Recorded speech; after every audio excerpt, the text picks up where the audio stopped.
So cosine has two different formulas.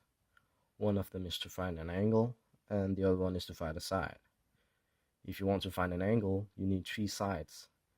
And if you want to find a side, you need two different other sides and a angle that you already know. So this is a random triangle with random values. And to prove that the formulas does work, we put the values inside the formulas and then calculate.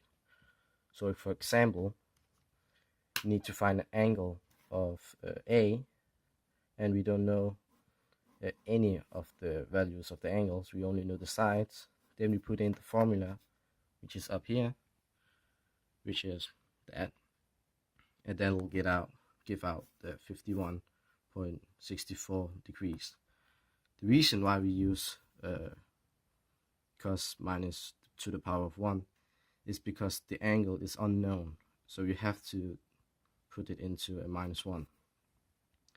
So after you've done that and the other two, and you add them together, they all give 179.99, which is the same as 180 degrees. So the proven fact is that the formula for cosine rule to find an angle by only using sides does work.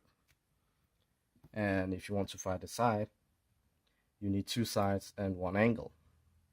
So for instance, if you want to find A, which is up here, mini A, we only need two sides and one angle. So we need 8 and 14 and the angle 51. So we just put the values into the formula and calculate.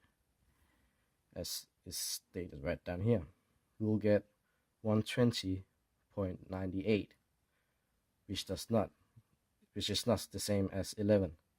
So we have to do a square root, because when we done this calculation, this A is still in the power of root, the power of the 2.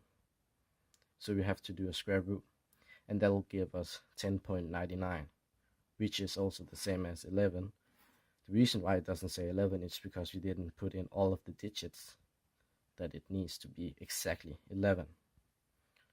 So we also have proven the fact that to finding a side using the cosine will also work. So which in conclusion, the cosine rule does work if you want to find an angle by only using three sides, and if you want to find a side by only using two sides and one angle. It does work. So that's the cosine rule.